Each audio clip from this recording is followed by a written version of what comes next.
presenting here. So my name is Tianzhou. So I'm the co-founder and the CEO of Bytebase.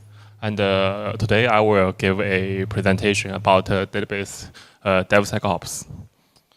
Okay. So a bit about our company background. So we used to run like the world's largest database clusters. So we used to work at Google. So we built their Google Cloud database services, and also we work for Ant Group, the company behind Alipay, to manage its entire database clusters. So it's based on our own like the life experience. We identify like two type of like the database challenges. So the first type we call the infra challenges. So it's mainly around like a database provisioning, monitoring, scaling, and also disaster recovery and secure tunings. So those are like mainly covered by the database vendors. And nowadays it's kind of like a more or less has been solved problem. In particular, if we are like using a cloud database service providers. On the other hand, that there is another type of challenges that we call it the workflow challenges. And those are like encountered by the daily database users. So those are like the database CI/CD and the one-off changes, access control, and audio logins. So these challenges currently is not solved. So, and to make the things worse, that we know that we have a lot of database systems. It's not uncommon that in a org that we have like different kind of databases, right? So we may have like OLTP databases, NoSQL databases, and OLAP databases. So it's all spanning. So okay, so. For the database users, there are three main personas. And the first one is the developers. Their main goal is to build and deliver as soon as possible. And then the second one is the security engineers. Their main job is to prevent data breaches. And the third type is DevOps, or in particular DBAs. Their goal is to prevent database outages. And as we can see that, okay, so I will just come here. So here is that there are like the conflict of interest here, because like if we want to prevent database outages, the simplest thing to do is that do not change anything, right? But that's not happy for the developers. So there will be like tensions among like different database stakeholders. And this is a typical, this is a classical trolley problems, like using the database analogies, okay? So the DBAs, so when he decides that how to give away the database access, okay? He can choose to restrict the database access to make the security engineer happy. But then the developers will be unhappy because it will make them hard to actually access the production databases. Then will slow down their development speed. But on the other hand, if the DBAs give like more permissions to the developers, the security engineer will be very annoyed because that may cause like unwanted data breaches. So this is kind of like a dilemma that it's actually happening. Okay, so you may say that, okay, we have a lot of tools, right? So so has anyone like ever used any of the tools here? Can raise your hand. Yeah. We're just too shy to raise hand, right? Yeah. So we do have a plethora of tools here, like the SQL client, and also like the IM things, and the Jira, maybe like some of you already used, and maybe like Flyway, Liquidbase. And if we have like very large tables, and if we want to make a schema changes to our MySQL database, you may have already heard of like Ghost. But yet enough. So we can like give like several use cases. Say if we want to restrict the database access, where to start from? Because typically in a company, either like every developer will have a separate database user account, or all developers share a single account. So, and also maybe that account has a wide permissions. And the developers switch teams or leave companies. So for the like current database access, so it's kind of a mess because it's really hard to actually control it. And say that if we want to make a database changes, many things can go wrong. So I think like probably most of the people, if we like stay in the business thing for like long, we kind of inevitably make one of those mistakes. Probably we make every of them. So the first one, like so we make a change which is incompatible with the code, because say we drop a column or rename a column, and because the code is actually referring to that column, so it will break. And also like we do a change which will locking the entire databases. Because like when we add a column and we forget to like always like specify a default value, so that will cause a full rewrite to the entire table. And when we try to create an index, and in Postgres if we forget to specify the concurrent keyword, it will also lock the entire databases. And we may apply the wrong sequence. Because when we like copy paste from our dev environment to our product environment, we may just don't copy the entire clauses. And a very like infamous issue is to apply the wrong databases. So it's very a common mistake that I open the two shares and then I try to actually send a query to my testing databases, but actually I pointed to my production databases, which inadvertently like dropped the production databases. And even we have a review flow, like the developer maybe get annoyed because they are just waiting for the reviewer to respond. So that will actually delay the their speed. And also, like when we try to root cause the issues and we try to trace back that how that happened, we just find that there are no change histories. So those are like all kind of like a database change issues. Okay. Now, since we are kind of like summarize like what are like two main issues, we can like kind of like see like what's the database automation levels. Okay, the level 0, no automation. Everything has been done manually. So whether it's the developers or the DBAs, they just manually run a SQL statement against the target databases. So how many of us actually do this? Yeah, cool. Yeah, so I think it's pretty typical. Like when we like talk to all the customers, like I would say like over 50% of the teams actually doing this. Yeah, because it's kind of like a quick and dirty way to do that and to get the things done, which is not bad. So now we actually improved a system bit. So we're using a ticketing system like Jira. So the typical flow is like the developers first to submit a ticket, DBA reviews the ticket, and then with some like back and forth, right? The DBA says, okay, blah, blah, blah. So afterwards, DBA like manually applies the changes.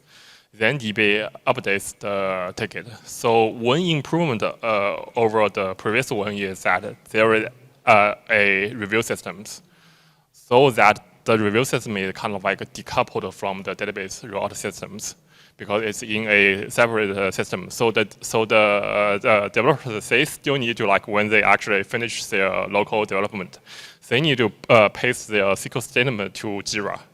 And then when DBA reviews it, DBA still need to, like, paste out the SQL statement to their own, like, the SQL client to do the changes. So there is a process, but it's not automated. So how many of us are actually using Jira or something like that? Anyone of it? No? Okay, so we are like, all of us are like in the level 0, so I assume.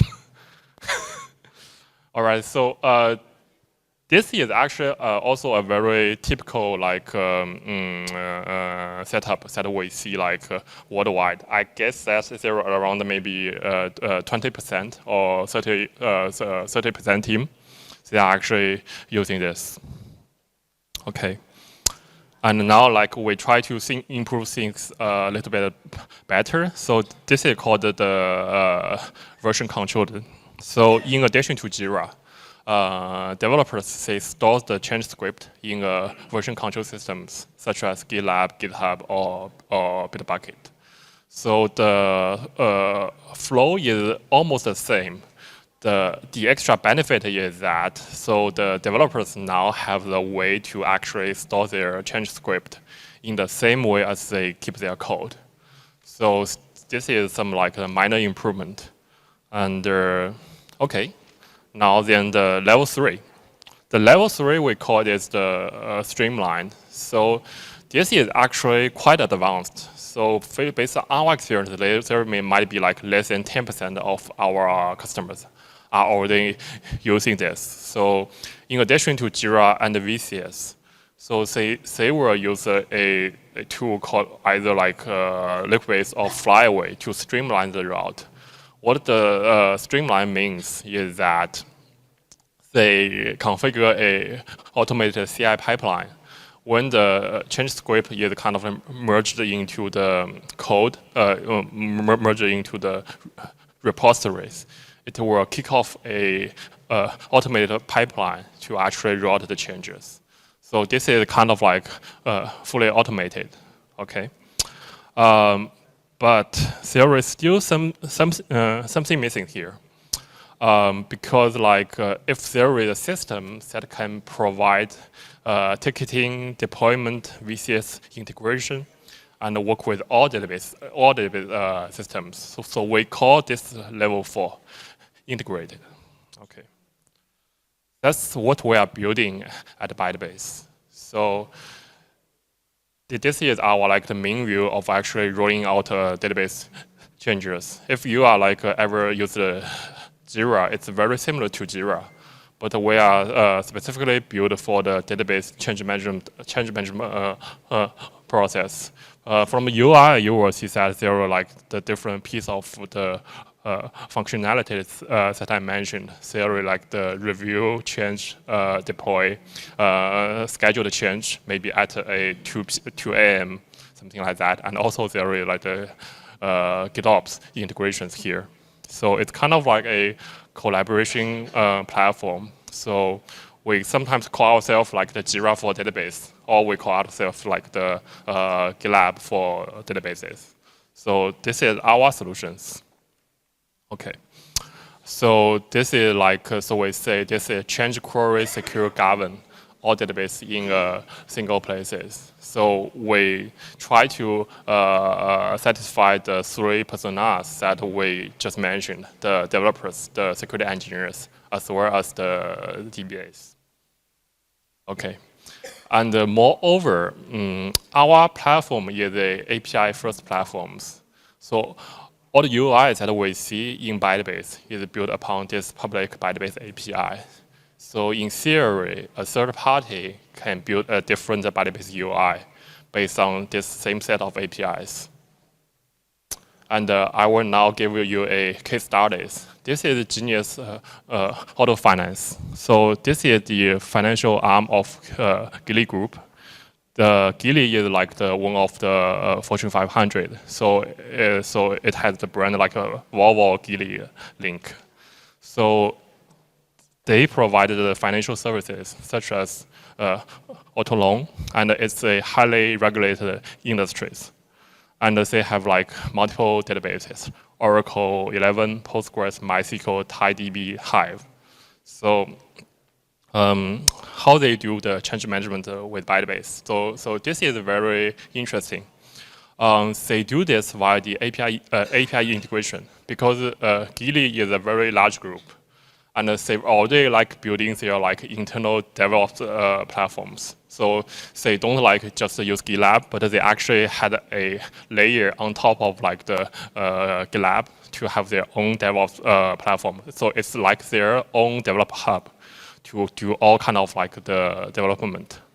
Also, because they are like a highly regulated segment, so so the security team have their own metadata platforms. The platform mainly do is to classify all the columns across all their database fleet, whether it's actually from their OLTP database or from their data warehouses. So they have this like entire metadata platform, and also like they have their like dedicated OA systems. So all the approval process is done inside a separate OA process. So, but they lack the capability to manage and route the database changes.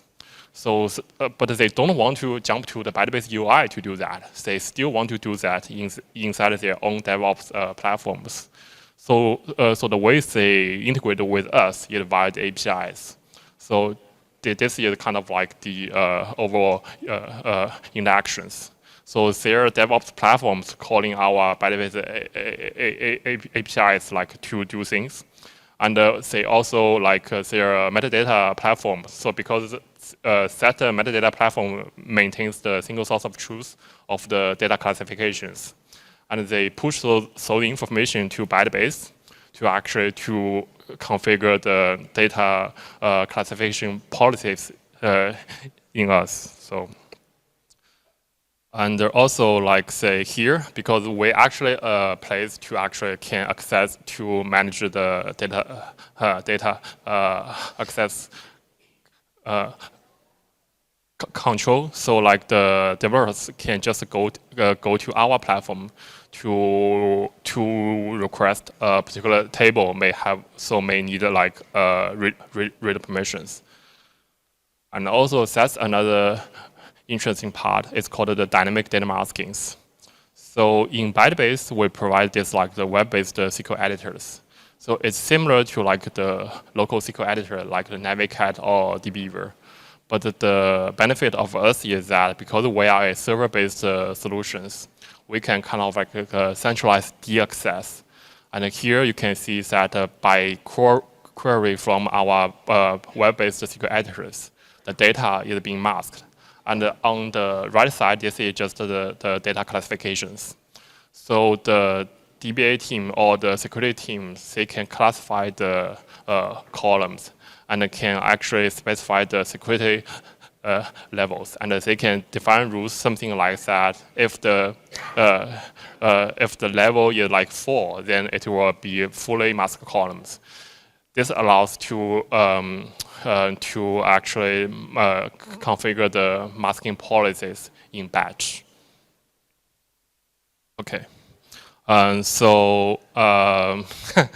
Yeah, so so we are we are actually the fastest growing open source database tools ever on GitHub. So it's actually almost nearly 10K GitHub stars, and we support like 20 plus mainstream databases, and it's being used worldwide. So our primary customers are financial services, technology company, manufacturing, gaming, and the Web3. So, all right, that's all of it. And this is my WhatsApp code. So if you are interested, you can just scan and then chat with me offline. And here are some links. And we still have 10 minutes. I I'm happy to answer any questions. Chúng ta vẫn còn 10 phút nữa dành cho bài trình bày này, thì mời mọi người đặt câu hỏi cho diễn giả. Đang rất là chờ đấy.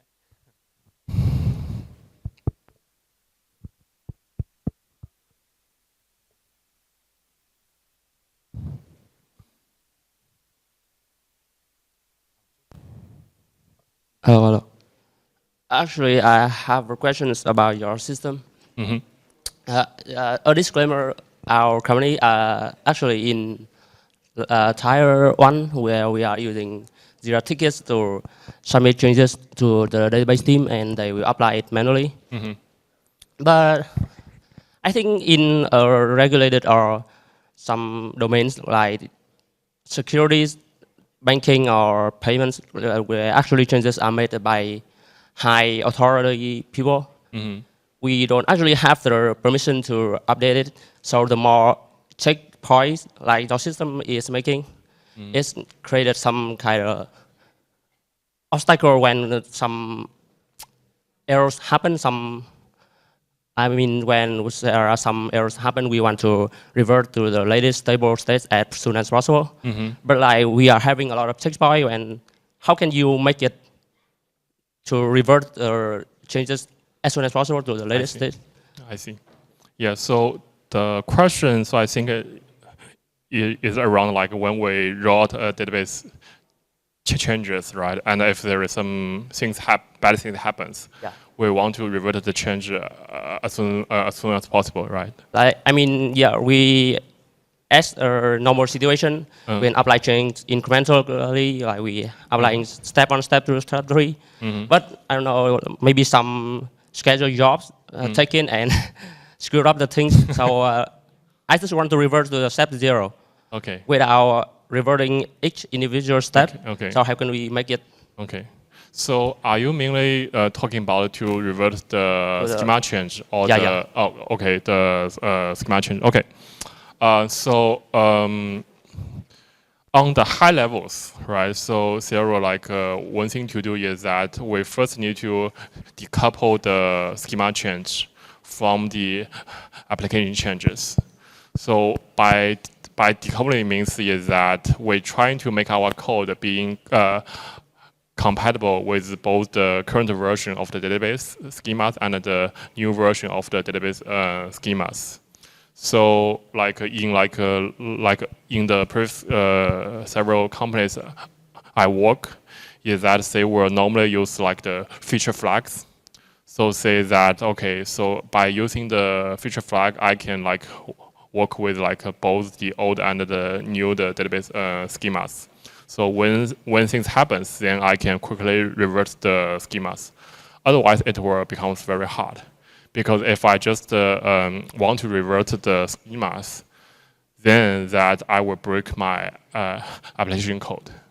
So this is not more about the database, but it's more about the overall the engineering best practice about how to actually design your schema changes, and then how you actually gradually route the changes. So Bytebase is not actually cover that part because it's more of the workflow things. But we do have rules to say that, okay, if you are trying to rename a column, that's a dangerous operation because it might break your existing code. So we will warn you that it actually can have problem. And we do have the feature to allow you to say, I want to revert to a previous schema versions. But that's not actually the hard part. So the hard part is actually to make sure that if I want to revert the schema, I can do that because I will not break my existing applications. And also, if I revert my schemas, I can make sure that I will lose any data, or maybe I'm okay to lose some new data. But that's all actually around the how we design the whole systems. Okay, so I have a follow-up question. Sure. So as I understand, your answer is we need an ecosystem to actually approve these changes, this kind of infrastructure. We need, and as I understand, we actually need a better workflows But it also requires more extensions of the higher authorities, which I mentioned. Yeah. I see. Okay. So your question is around like when we actually roll database changes, not only that the DBA and the developers, they need to approve the change, but maybe someone from the management team, they need to approve the change. Yes, and so I think it's also a conflict when we want to apply more change incrementally, but also need more attention from the higher authorities. Right. But they are most of the time busy. Right. So this is actually a very common situation that we see. Like as you mentioned in the bank system, so they have their own separate OA system has the approve chains. Say like from like the business leaders, not the engineering engineering leaders, right? So for Bytebase, it allows to actually. So let me see. So as I mentioned in this picture, so this green one is actually a separate OA system, which has the approval workflows. So Bytebase can integrate with the external approval systems. So the business leaders, they don't need to log into the Bytebase platform to approve changes. They still use their old system to approve things. And Bytebase cannot actually to speed up the process of the approvals because that's the management problems. That's not our scope like to solve that. But we can actually to integrate with that system. But we can provide like more context to give them like a clear picture to see the risk levels of the changes. Because now when we talk to those like the large companies, the business leaders just blindly to approve it, right? Because they don't have any knowledge about all of the risk changes. Yeah. Thanks a lot. Sure. Good questions.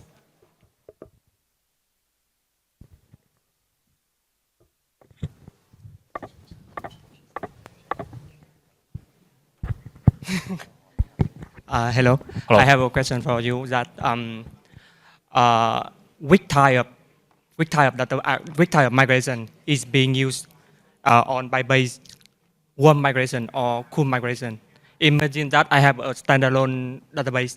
So if the database is being updated continuously, so it can new data being updated on the migration scheme. So what do you mean by the continuously updated? I have a standalone database. So the data data is being updated continuously. Right. So when I use the CI/CD pipeline in Bytebase, right. The new data can be updated. Yes. Right. So, like which type of migration? Okay. Yeah. So we support both the schema migrations as well as the data changes. So it's like also in the SQL world, it's like the DDL or DML. So we support both like alter table, create table, or you can do something like insert update. So those are all supported. So in your case, that if you want to configure a CI pipeline, you can just like probably call our APIs to trigger the deployment pipeline. So, sure. We have a method like webhook to trigger the new data. So we provide both the webhook and the API. So in your case, that for your CI pipeline, the best way probably is just going through the API, not the webhook. So we do have the webhook, but our webhook is kind of like say, when like the change has been rolled out, then Bytebase will send a webhook to your specified endpoint, something like that. Thanks for the answer. Yeah, sure.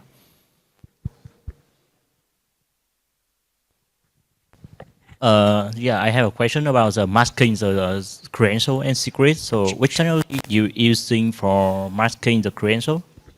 Oh, I see. So We actually build our own parsers.